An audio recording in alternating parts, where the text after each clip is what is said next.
ये कैसा धर्म है जो सोमवार मंगलवार को मांस खाने पर तो भ्रष्ट होता है, लेकिन अगर मांस रविवार को खाया जाए तो धर्म को कुछ नहीं होता है। पाखंड की परिभाषा समझने के लिए मुझे लगता है यही एक उदाहरण पर्याप्त है। भक्तों, सावन खत्म हो गया है, अब मुर्गों और बकरों को पवित्र आहार में गिन सकते हैं। अब वही लोग मांस की दुकान की लंबी लाइनों में खड़े मिल जाएंगे जो सावन में दूसरों की थाली की हड्डी देखकर अपना धर्म आहत कर लेते थे। सावन में कोई शिवभक्त मांस की दुकान के बगल से गुजर जाए तो अपवित्र हो जाता है। सावन खत्म होते ही वही भक्त मुर्गा मछली बकरा पे ऐसे टूट पड़ा है जैसे उसकी सारी भक्ति सारी पवित्रता मांसाहार के लिए ही व्याकुल थी, बेचैन थी। भक्तों, यही पाखंड, यही दोगलापन दूसरों को हमारे धर्म का मजाक बनाने के अवसर देता है। अरे अगर मांस से धर्म भ्रष्ट होता है तो मांस मत खाओ, जिह्वा पे लगाम लगाओ। चले खुद तो मांस देख के राल टपकाते फिर रहे हो और दूसरों को मांस खाते पकाते देख कर तुम्हारा धर्म आहत हो जा रहा है।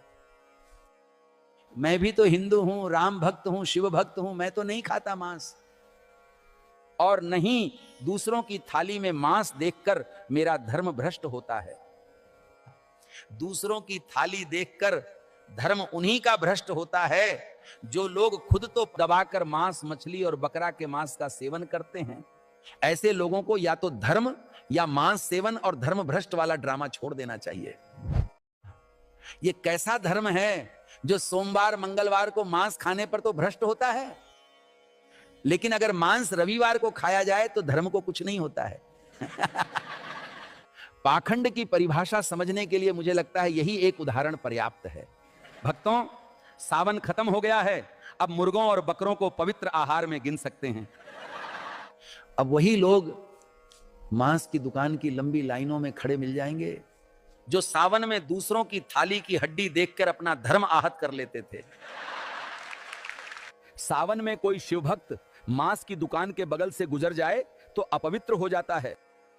सावन खत्म होते ही वही भक्त मुर्गा मछली बकरा पे ऐसे टूट पड़ा है जैसे उसकी सारी भक्ति सारी पवित्रता मांसाहार के लिए ही व्याकुल थी, बेचैन थी।